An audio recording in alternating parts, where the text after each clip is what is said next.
Հարգելի հեռուստատողներ, մենք շարունակում ենք կարևորագույն թեմաների քննարկումները, այս պահին մենք հնարավորություն ենք զրուցելու շատ հարգելի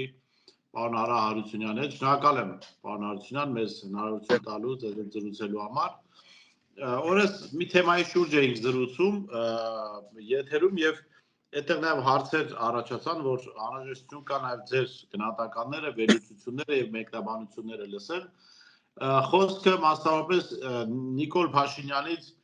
իշխանություն չխլելու կամ չվերցնելու անհնարինության մասին է, որը 7 տարի ապացուցվել է, որ հնարավոր չի իշխանություն վերցնել, կամ մեր այդ եթերի ավելի շատ վերլուծությունն այն էր, որ չկա մարդ, որը որոշում կկայացնի վերցնելու իշխանություն եւ պատրաստ կլինի պատասխանատվություն կրելու, այսինքն Նիկոլ Փաշինյանը, որը այսպես մահապարտի կարգավիճակով նստած է աթոռին եւ այդ աթոռի անվտանգության երաշխիք է պատկերացնում, տարբեր քայլերի կարող է գնալ։ Արմեն Գրիգորյան դեպքում տեսանք, չնայած իշխանություն չէր ուզում, բայց մարդուն դատարանում ուղղակի սպանեցին առողջական վիճակի հասցնելով։ Այլ դեպքեր ենք տեսել, հա, ձերբակալություններ, բանտարկություններ։ Հիմա ես ոնց հասկացա, պարոն Հարությունյան, ինչ որտեղ դուք համաձայն չեք, ճիշտ եմ հասկացել, դուք կարծում եք, որ մարդը իշխանությունը վերցնելու համար, եթե մենք ներկայացնում ենք, որ իշխանություն վերցնելու համար առաջնորդի մասն է իհարկե խոսքը, պիտի պատրաստ լինի բանտարկության կամ անգամ հոգեբանորեն պատրաստ լինի, որ կարող է նաև մարդիկ փորձեն իրեն սպանել, ֆիզիկապես ոչնչացնել, դա ավելի մենք բարդացնում ենք խնդիրը, հա, այդպես է հասկացա։ Ինչու եք դուք այդպես կարծում, եթե ճիշտ եմ հասկացել, խնդրեմ։ Սա ամենահիմնարար հարցն է, որ հիմա Հայաստանում գոյություն ունի, ոնց ազատվել այս իշխանություններից։ Բոլոր երկրներում էլ այդ հարցը կա, թե ոնց իշխանափոխությունն անենք։ Իրենց մոտ ավանդույթներ են ձևավորվել ինչ-որ ձևով իշխանություն փոխելու, օրինակ ամերիկացիք եկել էին պարբերաբար ընտրություններին, ժողովրդավարական այսպես կոչված ընտրություններ էին, ըստ որում սկզբից ոչ մի սահմանափակում չկար նախագահի հանդեպ, հետո FDR-ից հետո, Ռուզվելտից հետո որոշեցին, որ երկու անգամ անենք, սահմանափակում մտցրեցին, փոփոխություն մտցրեցին սահմանադրության մեջ, երկու անգամ անենք։ Ես հիմա մի քիչ խորանամ այդ հարցի մեջ, պարզվեց, որ երկու անգամն էլ կատաստրոֆիկ բան է, իշխանությունը երկու անգամ ունենալը, որտեղ իշխանավորը, որ գալիս է իշխանության, ինքը թիմով է գալիս, ինքը մի նպատակ ունի, ասենք, թե իր նպատակներն ունի այդ իշխանության հետ կապված, որպես սուբյեկտ, որպես տենց հավակնորդ մարդիկ, իսկ թիմը ուրիշ նպատակ ունի, տարբեր նպատակներ ունի, թիմի հիմնական նպատակը եթե գումարային սենց պատկերացնենք, ասենք, թե 100 հոգի են թիմը, 100 հոգուց 80-ի մոտ նպատակը կլինի հավերժ մնալ իշխանության, այդ դիրքում մնալ, ոչ թե առաջի դիրքում, այլ երկրորդ, երրորդ, չորրորդ, հինգերորդ դիրքերում մնալ, որտեղ դա իրան ձեռ է տալիս։ Իր հավակնությունները բավարար չեն, որպեսզի ինքը դառնա, ասենք, թե առաջի դեմք, բայց հավակնություններն են արել, որ ինքը միշտ մնա իշխանավոր։ Ու երբ որ պրեզիդենտը մտնում է օֆիս, երկրորդ օրվանից նա ոչ թե իր խոստումներն է կատարում, այլ թիմի պահանջն է կատարում, թիմն ասում է, այնս արա, որ մենք էլի մնանք, երկրորդ սրոկն էլ մնանք։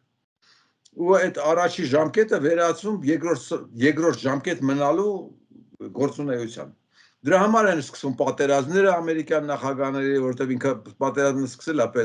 դրանով ինքն իր գործը պետք է ավարտի, իր պատերազմը պետք է ավարտի, պատերազմը հաղթական վիճակի է բերում, ամերիկյան պատերազմները փողի կուտակման է բերում։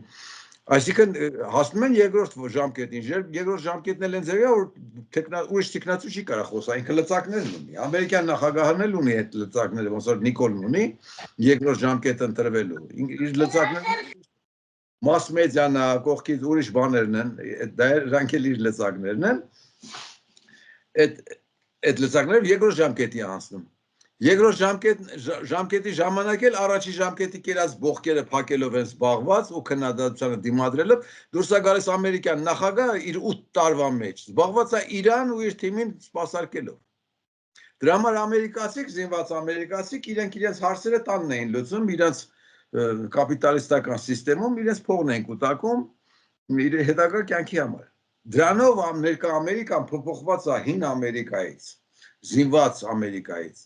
ամերիկացուց։ Դրա համար վերջում իրենք հասան տեսան ուր։ Քամալային ու բիձուն, խայտարակ բիձուն։ Մի բիձուն փոխարինեցին ուրիշ բիձուն։ Սա վարկաբեկում է իշխանության եւ այլասերում է, որը տեղի ունեցավ Ամերիկայում։ Նույնը տեղի ունեցել եվրոպական երկրներում։ Այսինքն հիմա աշխարհով մեկ կանգնած է իշխանության առողջ փոփոխության խնդիրը։ Մենք շատ վաղուց ենք կանգնած, նախնադարից ենք կանգնած այդ խնդրի առջև, գանք էությանը։ Նիկոլը վերցրեց իշխանությունը, ու Նիկոլն իշխանությունը պահում է թիմով։ Նիկոլի թիմը շատ լայն է, ինքը ունի իր նեղ թիմը, իր քպականներն են, իր սպասարկողներն են, բայց Նիկոլն ունի նաև այդ մի օրահացով Նիկոլի համար մարդ սպանողներին։ Միլիցիան ունի, իրավականն ունի, թիկնապահներն ունի, իրան նվիրված խելագարներն ունի, որոնց տենդեր է տալիս է, սա անում ինչ-որ կաշառում է։ Այսինքն իշխանության համակարգը մի Նիկոլ չի։ Ահռելի բուրգա, որ այս ստորոտը մի քանի 100,000 հոգի են։ Կարող է կես միլիոն են, ես չգիտեմ։ Այդ տվյալները պետք է պարզել, թե ում է ձեռ տալիս Նիկոլի մնալ։ Ինքը այդ օրվա հացն ունի։ Մեր մոտ հավակնություններն իջած են, օրվա հացի համար պատրաստ են ամեն ինչ անելու։ Այսինքն Նիկոլի խնդիրը, որ առաջի դեմքի փոփոխության խնդիրը, գտնվում է ստորոտներում, հասարակության ներքևի շերտերում է գտնվում։ Այն մասան, որը կարող է գնա ու Նիկոլ գցի, այդ ինչ-որ հասարակության միջին շերտն է։ Ներքևի բողոքավոր շերտով ռևոլյուցիոն ճանապարհով Նիկոլ փոխելը դա եղել է մի անգամ հոկտեմբերյան հեղափոխությունն է եղել։ Իսկ մեր մոտ 88 թվին էլ փոփոխությունը դրսից ներդրված էր սովետ քանդելու համար, դա հայկական process չէր։ Դրանից հետո հայկական իշխանությունները փոխանցվել են ժառանգաբար ամերիկյան սիստեմով իշխանության փոխանցման երկու ժամկետով եկել են, այդ երկու ժամկետը զբաղված են եղել թալանելով իրենց թիմերին սպասարկելով։ Նիկոլն էլ եկավ այդ բաներից այն տարբերությամբ որ Նիկոլն ասում չէ, դա իս բավարար չի։ Ես գալու եմ վարչապետ ու հավերժ մնամ, որովհետև վարչապետի դեպքում երկու սրոք գոյություն չունի։ Այդ անտեր թղթի վրա այն թղթերի վրա, արևմտյան թղթերի վրա գրած է երկու ժամկետը նախագահներին է։ Վարչապետին դա չի վերաբերում։ Վարչապետ եմ, հավերժ եմ։ Հիմա այսքանը հասկանալով հայկական վերլուծաբաններն ու քաղաքական հարցերը մեկնաբանողները պետք է հասկանան, իսկ որն է այն ուժը, որը կարա Նիկոլի շուրջ տա։ Դրա համար հայերն ասում են մեկը չկա սրան խփի։ Այսինքն գալիս ենք հայրենասիրական դաշտ, ոչ թե քաղաքական դաշտ։ Պատկերացնում ենք, որ մի հատ ինչ-որ ահավոր հավակնոտ մարդ պետք է լինի, որը իր հավակնությունները զրոյի վրա է դրել, ազգիս համար գնամ դրան խփեմ։ Այսինքն արդեն մանրամասն ենք։ Ուրեմն կարելի է պատկերացնել, որ կան ազգային գործիչներ, մենք ունենք, չէ, 100 քանի տարեկան կուսակցություն ունենք, ազգասեր կուսակցությունը ու դրան նվիրված իր շերտով ունենք։ Ազգային գործիչներ, պետական գործիչներ, քաղաքական գործիչներ, մշակութային գործիչներ, հասարակական գործիչներ, թաղային գործիչներ, աղբերական գործիչներ, ընտանեկան գործիչ, հազար ու մի տեսակ գործիչ կա։ Հիմա դրանցից որը պետք է գնա Նիկոլին խփի։ Չստացվավ, չէ։ Ժամանակ տեսնենք вообще ինչու՞մ է կայանում իրականությունը։ Պետք է իրականությունը խորը հասկանաս, որ Նիկոլին կարողանաս տեղից շարժես։ Դրա համար այսօր ես մի հատ նկար եմ ուզում ցույց տամ։ Սա շատ կարևոր է, ու հետո կշարունակենք խոսակցությունը։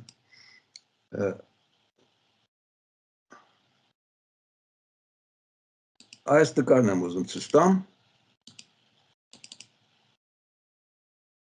Տեսնում ես բարես նկարը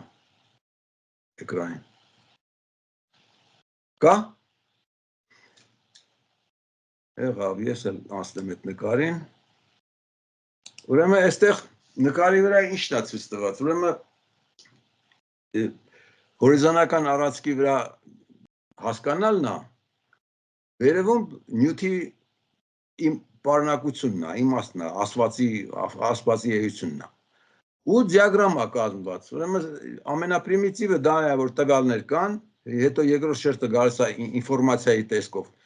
Հետևյալն է ուրեմն ինֆորմացիան, ով, ինչը, երբ, որտեղ։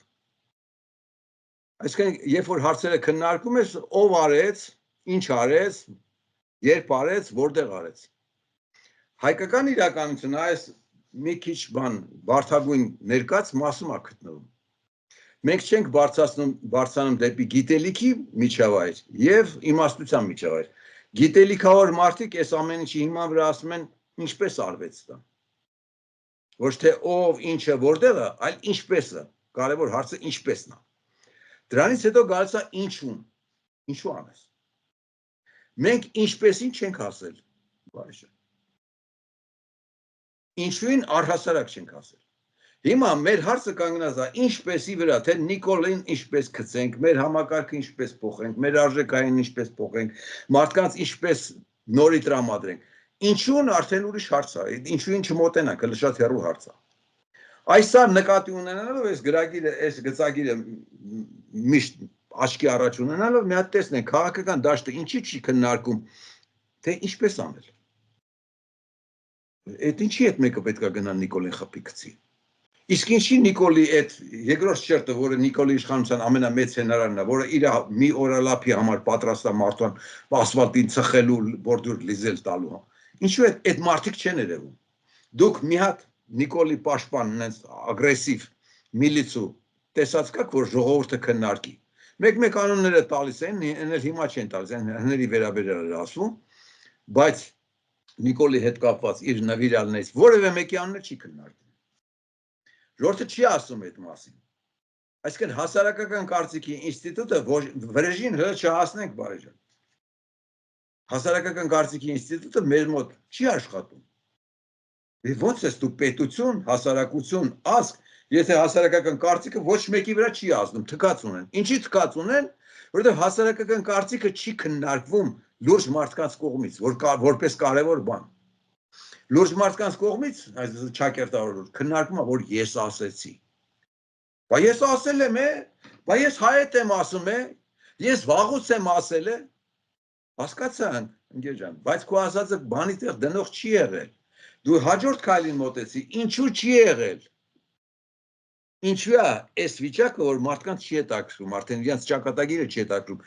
7000 զոհ այնտեղ թաղեցին, երկիրն ավերեցին, տարածքները տվեցին, Ղարաբաղցին վերացավ, Ղարաբաղը վերացավ։ Այդ հարցերի պատասխանները, խորքային պատասխանները, կոնցեպտուալ պատասխանները մենք չենք տալիս, թռնում ենք առաջ։ Բայց աշճանով ենթադրենք դու բարձրանում ես, ասենք թե կտուրը տանիքդ վերանորոգ։ Եթե աշճանի մի աշճանը փայտը բացակայի կբարձրանաս, չես բարձրանա։ Չի կարելի աշճան թռնել ու հիմարի տեղ ասել, չէ, այդպես բան չկա, ես ոնց լսի, դասարանները թռնելով 10-րդ դասարան չի կարող երեխան նստի։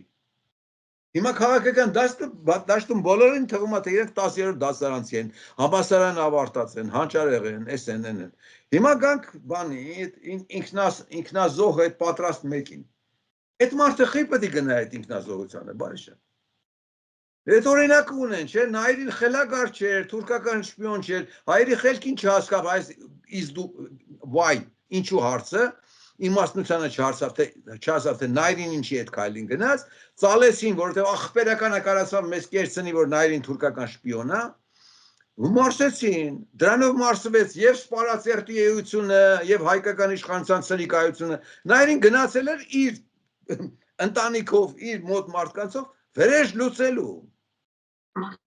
Պարոն Արությունյան, ներողություն, իմ խոսքը, այսինքն խոսքը ամենևին մարդու մասին չի, որը զենքը կվերցնի, կգնա Նիկոլի հարցերը լուծելու։ Խոսքն այն մասին է, ես մի փոքր բացեմ, երևի այդ եթերում չենք բացել, որ ասում ենք, սիրելի քաղաքական առաջնորդ, երբ որ դուք ժողովրդին օրինակ հրավիրում եք հրապարակ, ասում եք եկեք գնանք հարցում, դու պիտի պատրաստ լինես ավելին անելու, քան հրապարակ եկած ժողովուրդը, որովհետև չի կարելի ամեն անգամ մարդկանց կանչել, հրավիրել հրապարակ, չգիտեմ, ասել եկեք գնանք այսինչ պրոցես անելու, թող հրապարակ չլինի, ցանկացած քաղաքական պրոցես։ Դե վերջում ասել դա չստացվեց։ Այսինքն դու պիտի խոսքը սրա մասին էր, ոչ թե ասենք զենք վերցնել, գնալ Նիկոլի հարցերը լուծել։ Հիմա դա քննարկենք, բարեժան։ Մինչև հրապարակ գնալը կենցաղ կա։ Թաղ կա, ընտանիք կա, արժեքային կա։ Մենք պետք է ասենք, մեր հրապարակ գնալը երբեք արդյունքի չի հասցնում։ Ինչի՞։ Ինչու՞։ Որտեղ մենք չենք գալիս հրապարակ գործ անելու։ Մենք գալիս ենք հրապարակ խորաթա անելու ու պտիշկա դնելու, որ մենք հրապարակ գնացինք խոսացինք։ Անելիքը, թե ինչ արվի ու ինչպես արվի, մինչև հրապարակը պետք է լինի, ինչպեսի հարցը կար, չէ՞, այդ իմաստալիության մեջ, ինչպես անելն էր։ Ինչպես անելը հայկական իրականության մեջ մենակ է դա, մեկը չկա գնա խփի սպանի,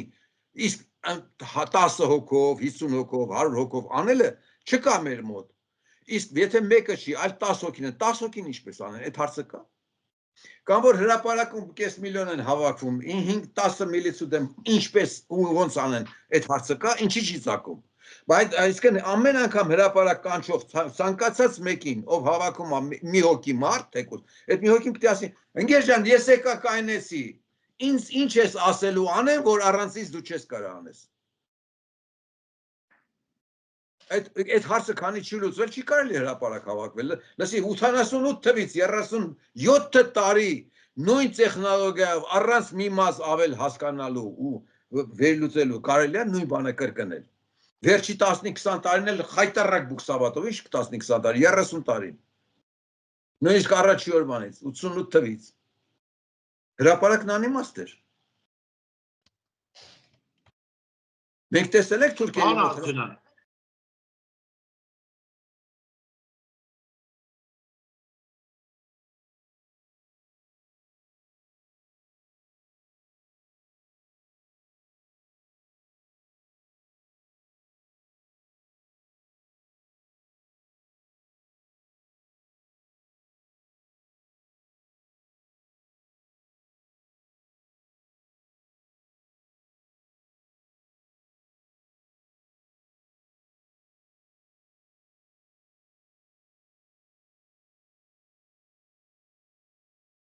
Չգիտեմ Թուրքիան, չգիտեմ, այս կարգի խոսակցություններ, որ պետք է նրանց վտարենք Հայաստանից բան,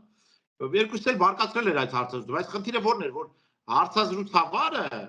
երկուսիցս ընկերոջս հարևաններ։ Ես ասում լսի, դուք որպես հարևաններ այդ հարցազրույցը անցկացնողին պիտի մերժեք, այսինքն դուք պիտի ոչ թե իրան կշտամբեք, իրան պիտի պրոստը բարև չտաք, այսինքն մարդը պիտի գա վիզիտից կա, պիտի մերժված լինի, ասիկա լի գնաց տեղից։ Կամ եթե դու մնում ես մենք գնանք այստեղից, որտեվ դու սրիկա ես ուղակի, այսինքն դու մարդ չես։ Ընկերս իհարկե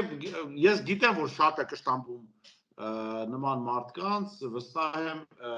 բայց ի վերջո, ասենք բանը մարդկային խոսակ ու միայն էլ դրվագով չէ, էլի խոսակցություններ են եղել, այսինքն ընկեր կա, որը ոստիկան հարևան ունի, որը սրիկայություն անում, այսինքն կինա ծեծում, չգիտեմ, զովացի մայր է քաշքում, դեռ հարևան է, էլի ինչ անեմ։ Այսինքն ստեղ սա արդեն հարց է, որովհետև եթե սրիկայություն անող քո հարևանին դու պատրաստ ես հանդուրժել, Նիկոլն էլ լիքը մարդկանց հարևան է, ուրիշ մարդկանց հարևան է, որը, ասենք, չգիտեմ, կառավարական դաչայում հարևաններ ունի։ Ինքը հարյուրավոր հազարների կերակրող է, հաց տվող է, իր ձեռին են նայում։ Այսինքն դու քաղաքացի չես, եթե դու ճշմարտությանը դեմ ես գնում, հոգուտ այդ հարևան չի, վախի հարց կա։ Բարիշ ջան, ինքը միայն հարևանության հարց չի։ Ինքը վախում է դրան բանանի մի բան ասի, որովհետև գիտի, որ կարող է նա վրեժ լուծի, որովհետև ինքը մտածում է, այս մարդը կարող է մի քիչ գժություն ունի, խելառություն ունի, ֆանատիկություն ունի։ Ինքը կարող է պատահի ինձ չվնասի, երեխուս վնասի։ Դա այդտեղ վախի հայկական իրականության դաշտը արդեն վախերով է պայմանավորված, Նիկոլ։ Բարիշ ջան։ Նիկոլից վախենալը մի բան է, բայց Նիկոլի շներից վախենալը լրիվ ուրիշ բան է։ Ու այդ իրականության մեջ բոլոր լկտիները ու մի քիչ այնց անվախ մարդիկ, այսինքն մի քիչ գժություն ունեցողները, որովհետև բացարձակ անվախները հիմնականում գիժ են լինում։ Մի քիչ գժություն ունեցողները լրիվ դարել են դրության տեր։ Հարցը ես այդ հարցն ունեմ էկրանից խոսող բոլորին, բարիշ ջան, իրանք ջրի կասնում են հայկական իրականությունը։ Եթե դու հարցը հանգեցնում ես Նիկոլ խփելուն, ժամանակ գնա խփի։ Եթե չէ, ուրեմն ժամանակ ինչպես հարցն անել կա։ Հետո նոր ինչու հարցը կա։ Հենց խոսում ես, ասա ինչպես, այ ընկեր։ Նույն հարցի վրա կարելի է 40 տարի բուքսավատ անել, դարերով բուքսավատ անել, ու ոչ մեկը հարցը չի վերցնում, ինչի չի վերցնում, կողքինը չի, այդ ինչպես հարցը չի տալիս մյուսին։ Ու չեն հասկանում, որ վտանգավորությունը, լավ ինչպես ամաչ վախում եք տակ, գոնե ասեք արա հերիքա խոսակ։ Հերիքա խոսակ, հերիքա միտինգ վեք, հերիքա էս անեք, են անեք, ընտրություն անեք, իմանալով որ պարտվելու եք, դեպուտատ խաղալ իմանալով որ դուք Նիկոլին եք սպասարկում։ Ամբողջ պարլամենտը նստած Նիկոլա սպասարկում ու չես կարող դրանց հասկացնես, որ հələ դրանք նույն դավաճաններն են։ Նիկոլը միլիոնի համար է անում, թուրան կերտելու համար որպես թուրք է անում, իսկ դուք մի փորահացով ձեզ եք ծախում արա, ձեր հայրենիքն եք ծախում, ձեր ազգին եք ծախում։ Ամեն մարդ, որը առաջարկում է մի բան, նախարարչարկողները շատ քիչ են։ Կամ երազում է մի բան, թե մեկն ալնի դրան խփին, պետք է իրան ասես, արա հույսդ ինչի վրա է։ Ամոթ 21-րդ դարում ենք ապրում, մի հատ նայ մյուս երկրներ, հեսա Պակիստանն ու Հնդկաստանն են իրար մորթելու։ Դա հիմա գները, գործողությունների գները ահավոր բարձրացած են բարիշ։ Մոլորակին են հասել արդեն, արժեքը դրան է ասել, անհատը պետք է հասկանա, թե այս ինչ է կատարում, այս որ խեղկատակներն են եկել իշխանության արևմուտքում, դա իր հետևանքներն է ունենալու, չէ։ Իներցիայով հələ որ արևմուտքը անհոգ ապրում է, բայց հենա Իռլանդիայում արդեն ցույցեր են սկսել միգրանտների դեմ։ 8 թվին ես գիրք եմ նվիրել դրա, որ չի կարելի Եվրոպան լցվեց միգրանտներով, դուք կորցնելու եք ձեր ինքնությունը ու վերանալու եք որպես պետություն։ Մուսուլմանների հետ անհամատեղելի եք, իրենք բազմանում են, իրենք ուրիշ ձևով են հարցերը լուծում, դուք ուրիշ։ Փորձեք դիմադրել։ Երկրորդ մարդը չկա, որ կարդա ասես կարևոր է վերցնենք։ Դուս է գալիս, որ կարծիք տարածում են Ամերիկայում։ Իմ հեռուստատեսության ալիքները 600 հատ են։ 0 ալիք կա նայելու։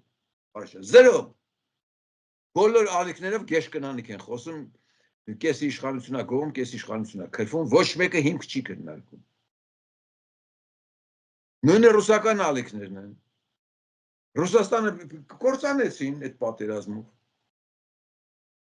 Ուկրաինան կործանեց, հրեա Զելենսկին որպես հայրենասեր Ուկրաինան կործանեց։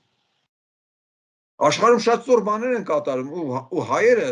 այդ առաջին ֆրոնտում են այդ ամեն ինչին։ 88 թվից մենք դժոխքի մեջ ենք։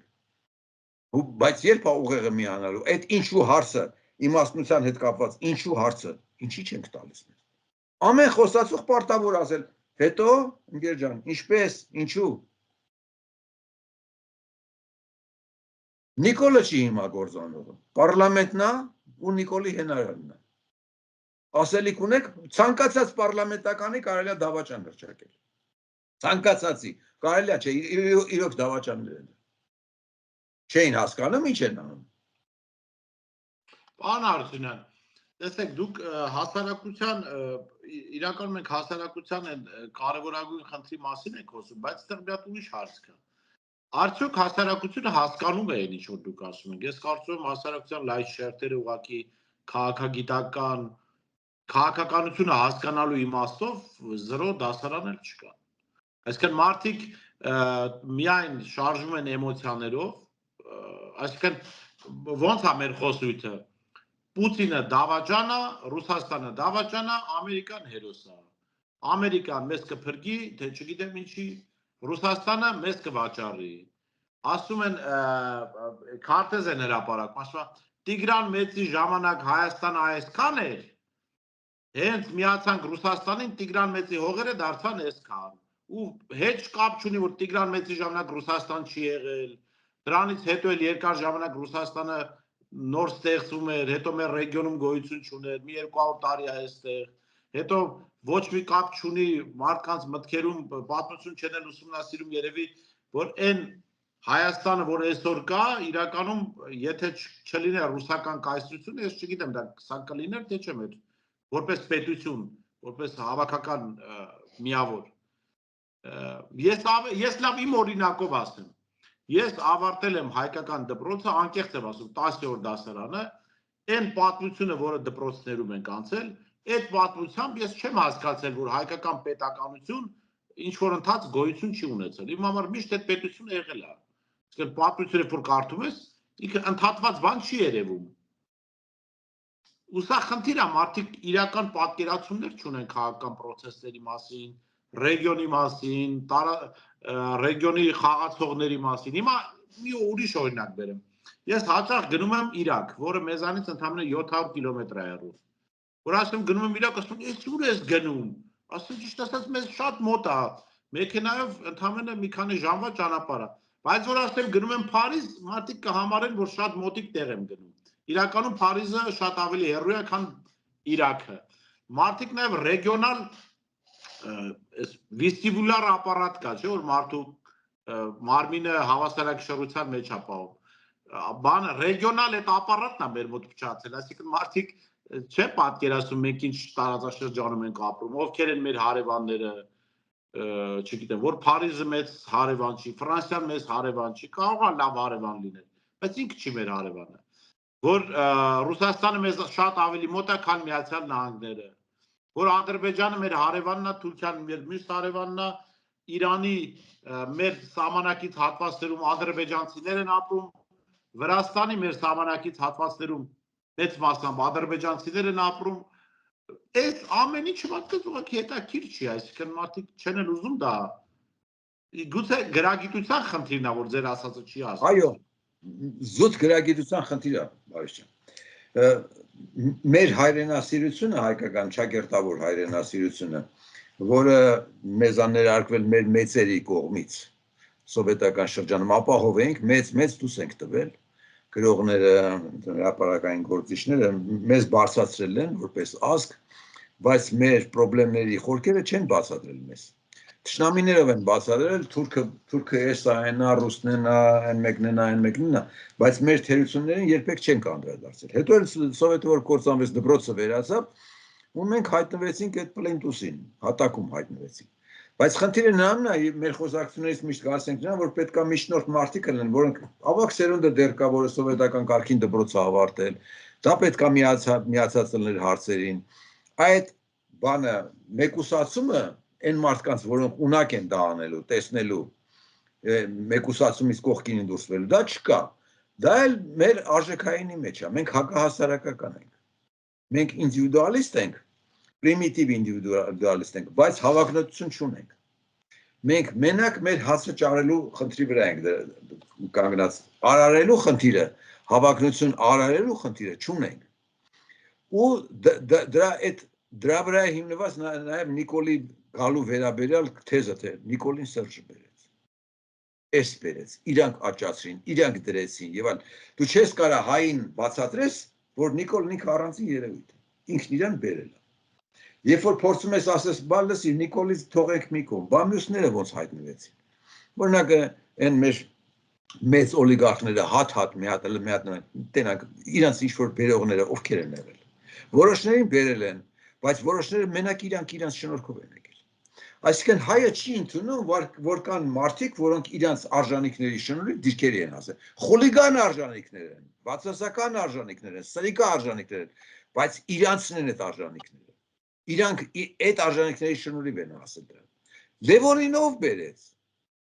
Լևոնին օգնել են, որպեսզի այդ դիրքերը հասնի։ Բայց եթե Լևոնն ինքը չունենար դիրքի հասնելու ունակությունը, Լևոնը չէր հասնի։ Ես ոչ մի ասում։ Դուք մի հատ արժեքային ճգնաժամի մասին ենք խոսում կամ բացակայության մասին, այսինքն որակների բան։ Այսօր համացանցում մի տեսանյութ էր պատտվում, որտեղ Կազբեկի շրջանում ուրեմն մի վրացի, մի այլ երիտասարդ վրացու էր սպանել, ուրեմն թաղման արարողության ժամանակ այս սպանողի հարազատ տղամարդիկ, ընտանիքի անդամ, Գերդաստանի տղամարդիկ այդ փողոց էին եկել ու ծնկի էին իջել այն մյուս կողմի հարազատների առաջ եւ հետո մի խոսքով այն կողմից ընդունեցին այդ ներողությունը, ցավակցությունները ընդունեցին։ Հայկական միջավայրում սա այսպես էր տարածում։ Մի քանի օր առաջ մի հատ անհեթեթ պատմությամբ մի 16 տարեկան տղայի էին սպանել։ Ասում եմ, այս 16 տարեկան տղայի սպանողների հարազատները արդյոք այսպես կվարվեն։ Բայց ասում եմ, արդյոք մենք այդպիսի արժեքային համակարգ ունենք, որ այսինքն վրացիք ունեն ինչ որ արժեքային համակարգ։ Դա լավ է թե վատ է, մեր մոտ ես չգիտեմ հասարակական կարմիր գիծ չկա, որը բոլորի համար նույնը լինի։ Այսինքն չկա բան, որը անթույլատրելի է ցանկացածի համար։ Եվ այստեղ մեր նախին քննարկումներում եղել ու սրա մասին են կարծեմ խոսում, ամեն բան հնարավոր է անել, եթե կարողանում ես սղացնել։ Ու այս հասարակական միջավայրում ես չգիտեմ, դուք լավ խոսք ունեք բեջարողների մասին։ Երբ որ այսինքն հասարակության մեջ դիրք են ձեռք բերում մարդիկ, որոնք լավ կարողանում են բեջարել, այսինքն լավ կարողանում են անել ցանկացած բան, ու հիմնականում չնույնացնենք բոլորին, եւ կարողանում են անգամ իրենց վատ արածը սղացնել։ Վարի ջան, ես չգիտեմ, կարող է մեր խոսակցությունների ժամանակ մի անգամ ասել եմ շատ վաղուց, չեմ հիշում, իմ մոտակա հիշողությունը վատ է։ Ես անձնական դեպք պատմեմ։ Առաջի կուրսում 3 ընկերով համալսարանական առաջի կուրսեցի ընկերով գնացել էինք ծովափ։ Դե գնում ենք ծովափ, ցերեկները վեր էինք ընկնում ծովափում, ուշ էինք գալիս տուն, ուշ արթնանում, ուշ գնում, այդ մեր ռիթմը խախտված էր։ Ասենք թե 3:11-ին ծովափից հետ ես գալիս, խանութ չկա, մի հատ խանութ կար, որը բացել, ընդեղից հաց ու կալբաս էինք առնում, այսպես ասած, գալիս էինք տուն, ու հերթ էր, մերպես բոլորը հերթ էին կանգնած այդ մի խանութի դիմաց։ Մի անգամ հերթ ենք կանգնած, մի 10-20 հոգի հերթ կա, վաճառողը ռուս կինա,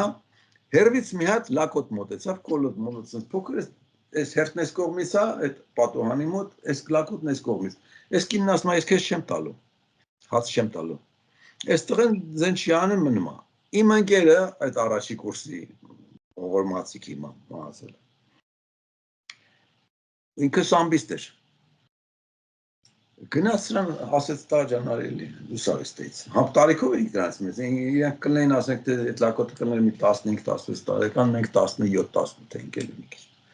Սա ինքնաբար շատ վստահ սրան մի կողմ քաշեց, ես ասեցի սա կտենաս։ Ինչ որ անհասկանալի լեզվով։ Դա Սոչիում էր։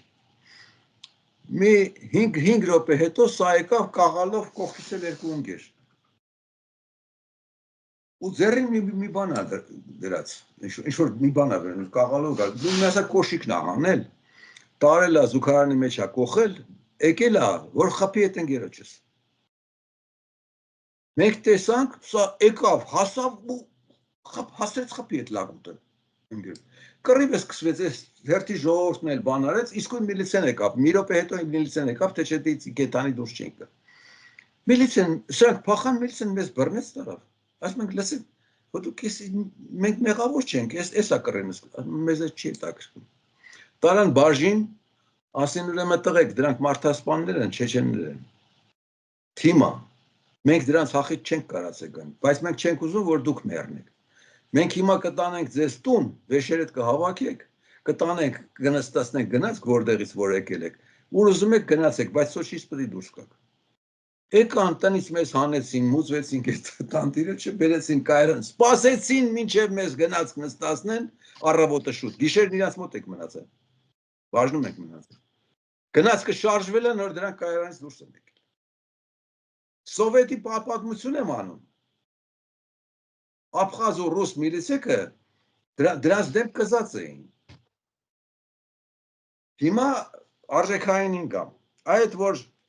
գնացել են ցեղով դրանց դեմ կռացել են, ներողություն են խնդրել։ Դա արժեքային մտած է։ Բայց այդ արժեքայինի մյուս ծերը կա, արժեքայինն ասում է, եթե հանգարց ներողությունը չվերցնեին, դու պետք է վրեժդ հանես։ Պետք է պատժես, պետք է սպանես։ Այսինքն այդ երկու ցեղն էլ կանգնած են եղել լուրջ խնդրի առաջ, պատերազմը սկսենք, զոհվենք, թե ինչ անենք։ Մտածել են արի ես քայլին գնանք, միգուցե նախապես էլ ինչ որ տեղեկացել են, նրանք էլ ասել են, որ գաք սենց ներողություն խնդրեք կներենք բանման, այս հաշիվը կմաքրենք։ Այսինքն իրանք այնքան վճռական ու հաստատակամ են այդ երկու կողմն էլ, որ իրանք այսպես հրապարակավ լուրջ գործ են արել։ Մեր մոտ արժեքային թելադրանքը չկա, որովհետև վրեժի ինստիտուտը մեզ մոտ չկա, ու այդ հաստատական մարդիկ չկան, որոնք երկու կողմից հավաստի կասեին, եկեք այս բանն անենք ու այս հաշիվը փակենք։ Մեր մոտ ավակը չկա, Լակոտներն են միջավայր եկել, եւ իշխանությունն է լակոտ, եւ ընդդիմությունն է լակոտ, անլուրջներն են եկել միջավայր մտել մեյդան, հարց չես կարա լուծես, որովհետեւ վստահությունը չկա ոչ մի կողմից։ Լակոտին ո՞նց վստահես։ Այսինքն մեր մեծերը, որոնք Մասիս են գովերքել, իրանք պետք է հարցը բարձրացնեն, թե այս Մասիսի հարցը ո՞նց ենք տակից դուրս գալու։ Հետ չենք կարող վերցնենք, հիմա լուծում է պետք։ Լուծում չեն տվել։ Վերեժով լուծեիք, որ կռվող դառնային, հետո Հայաստան ու Ղարաբաղ չկորցնեիք։ Եթե այդքան վատ եք, մեծերով ասեք, որ մենք հիմա ոչնչություն ենք, թուրք ենք, ընդունում ենք թուրքություն։ Այն Նիկոլն հիմա Հայաստանը տալիս է, թող Նիկոլի սատարող երաժիշտ կոմպոզիտորները համաշխարհային Մանսուրյան ազգանունով, որը 38 տարի ջրի երեսին է։ Ինչի համար եք դրան հարգում, որ երկու հատ երգ ա գրել։ Այդ երկը գրելով ինքը կործանել է ժողովրդին, որտեղ օրինակ ա ծառայել, որ ճիվաղության օրինակ ա ծառայել։ Մենք պետք է կարողանանք ամեն մեկին իր տեղ, մարդիկ իրենց տեղն են վաստակում, ըստ եղած ոչ թե իրենց բացարձակ մեծության, այլ ըստ եղած հանգամանքների։ Օրինակ չի կարելի հրդեհի պահին ու գովերքել բանին, ասենք թե գիտես Համբարձումյանն ինչ մեծ գիտնական, այլ հրդեհ պետք է հանգցնես։ Ամեն պահ իր լուծելիք խնդիրներն ունի, անելիքներն ունի, ու այդ պահին դեմ գնացողին պետք է ով որ խանգարում է հրդեհի հանգցնել, պետք է դրա հարցերը լուծես։ Այդ իմաստային մասը, խելքով անելիքը, գործնական մասը մեզ մոտ չկա, մեր մոտ խորաթան է։ Հարևանների խնդիր կա, հարևանը այլանդակա, վերաբերմունք դրսևորի լսի։ Իմացի, եթե այդ քեզ չի վերաբերում ոչ մի ձևի, որպես քաղաքացի մի խոսա հետո։ Բայց եթե դու տեսնում ես, որ իր արածը ի վերջո քո հերն է անիծելու, քեզ փախստական է սարքելու, երկիրն է կործանել, լսի, քո անելիքը մենակ այդ հարևանն է, դու Նիկոլի հետ գործ չունես։ Որովհետև ինքն է Նիկոլի հետ արան։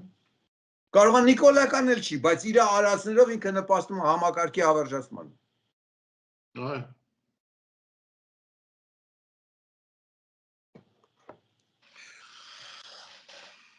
Շնորհակալ եմ, պարոն Հարությունյան, եթե ավելացնելու բան է, որտեվ իրականում այո, այս մենք երևի մի քանի դրվագով սրա մասին խոսել ենք, միշտ եկել հասել ենք նրան, որ չկա վրեժի ինստիտուտ, եւ այդ 16 տարեկանի սպանության պատմությունն էլ ցույց է տալիս, այսինքն սպանողի հարազատները ինչու են հանգիստ, որովհետեւ վստահ եմ, որ չկա վրիժառու, ինչ պիտի լինի, այդ տղենակ եկնակ նստի, եթե մի քիչ ճարպի կա, բանտից էլ լավ դուրս կգա, չէ՞։ Տիրություն կան, այսինքն սա շատ կարևոր հանգամանք է, ես սա որում հանդիպել եմ վրեժի ինստիտուտը նաև Իրաքում, ներողություն պարոն Հարություն, Իրաքում ուրեմն քրդական հատվածում երբ որ ապրել եմ, բոլորի մոտ կա զենք, բոլորի մոտ, բայց սպանությունները ավելի քիչ են տեղի ունենում, քան Հայաստանում, ես հետաքրքրվեցի, թե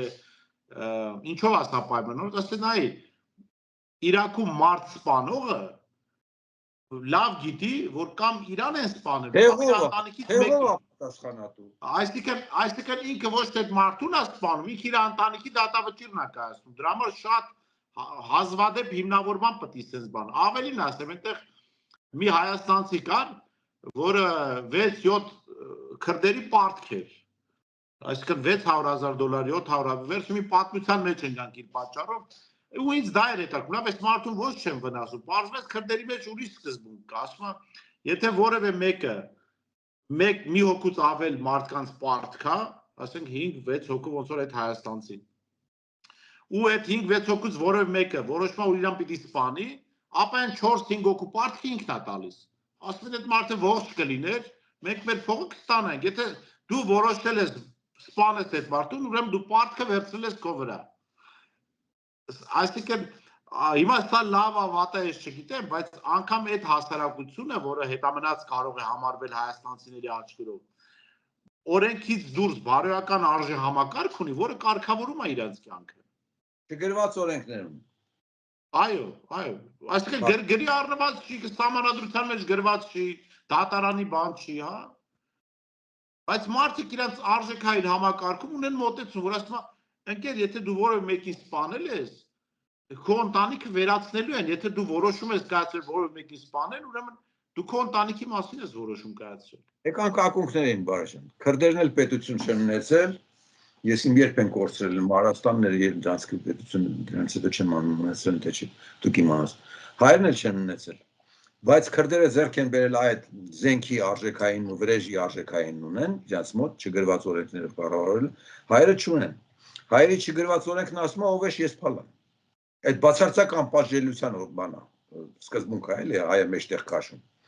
Բոլորին հիմարի տեղա դնում, ինքն իրան անում է, որտեղ անվրեժ հասարակությունը։ Հիմա ո՞նց է եղել, որ քրդերի մոտ գոյացել է այդ արժեքայինը ու պաշտպանվել է։ Հայերի մոտ չէ։ Ես կարող եմ ասել, որ նրանք քրդերի մոտ ինչ որ ձևով որոշ իմաստուն տղամարդիկ կարողացել են ներդնել, ստիպել, ենթարկեցնել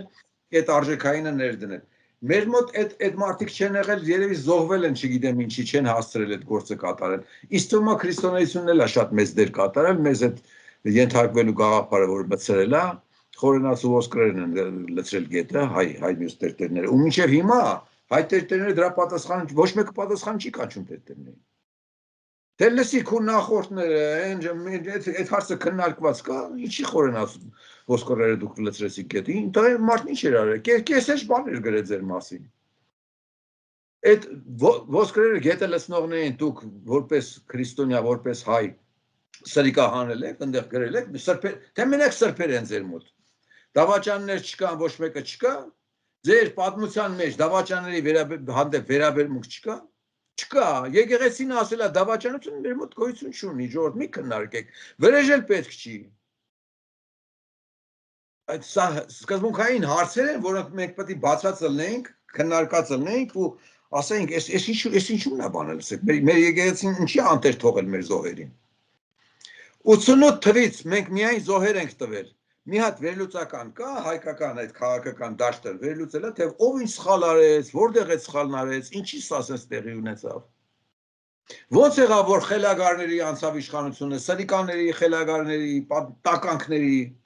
ինչի ոչ մի նորմալ չկա, ինչի այսքան մարդ արտագաղթեց, ինչի հավերժ պարտվեցինք, այդ դրոնեիք սարքում, արա, ու մի հատ դրոն ցույց տվեք, լսեք, մեր օրերում է բարեշան։ Հիշում ես այն ընկերը ինչքան փող հավաքեց։ 300,000 դոլար։ Ես երրորդ օրվանից կողքիններին ասել եմ, արա դա ամացուրից դա փող է հավաքում, հասկացեք ինտերնետից է նկարները վերցնում։ Չես կարա դու հայրենասիրոջը, չեմ կարա ասեմ հայրենասերին, հայրենասիրոջը։ Բացատրես, որ մեկը կարա սրիկա ունի ու քեզ խափի։ Ինչի ճշմարտություն չի մտնում մեր իրականություն։ Դա ես չգիտեմ ինչու՞մն է բանը։ Խորն է։ Նույն բանը ասեմ, Վովա Վարդանովը, ես անուններ եմ տալ, Վովա Վարդանովը, որը բան է անում, Նիկոլի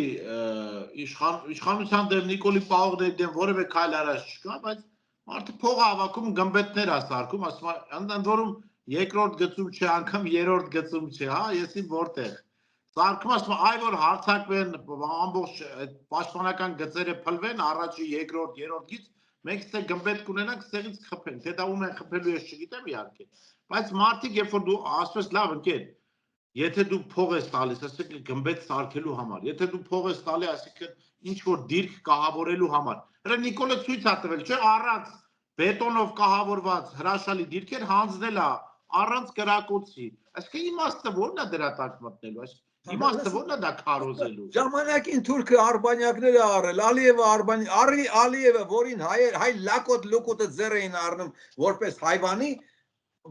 որպես բռնապետի։ Այդ բռնապետը նավթային փողերով համ Իրանա կերակրել, համ թուրքերին սարսափելի կերակրել, աշխարհով մեկ դիվանագետներ ուղարկել, լոբիստություն են անում։ Գնացել է Վատիկանը ռեմոնտ անում, մուսուլմանական երկրի գործիչը Վատիկանը ռեմոնտ անում։ Ռուսաստանն ամբողջապես թուրքերի լոբիզմի տակ է, ադրբեջանցիների լոբիզմի տակ է։ Լավ, իրականությունից ինչքան կարելի է բանանել, փախչել ու ջրի երեսին մնալ։ Գոնե ձենները կտրեն, ասենք մենք մասնատված ժողովուրդ ենք, ոչ մեկը գոյություն չունի, բոլորս ոչխար դուս եկանք։ Չէ, սրբեր դալական, լիքը սուրբ կա։ Եկեղեցի սուրբ եկեղեցու գլխավորությամբ։ Շնորհակալ եմ պարոն Հարությունյան, հետաքրքիր զրույցի համար։ Ես էլի կոչ եմ անում բոլորը, ովքեր հետևում են մեր այս եթերին, ձեր ուրիշ իհարկե քիչ են լինում այդ եթերները ձեր էջում Ես ասեմ կիսվեն։ Բարի ջան, մի րոպե էլի, ես ռուսերեն տպագրել եմ ուրեմն քաղաքագիտություն, գլուխ գովամ, քանի որ Հայաստանում դու չես կարող գլուխ չգովաս, որովհետև թքած ունեն վրեդ։ Ուզում ես ոտդ կիսի տուր ուտեն, անշնորհակալ եմ։ Շատ լուրջ գիրք ա գրած։ Ֆեսյան իմեջում կամ ընկերականում հետաքրքրվեք, ֆանտաստիկ գիրք ա, շատ էժան գնով կարելի է կարակ ստանաք։ Ես այդ գրքերից ոչ մի կոպեկ չեմ ստանում, դրա գնում է բարեգործություն։ Շատ լավ, շնորհակալ եմ, պարոն Արությունյան։ Տեսություն։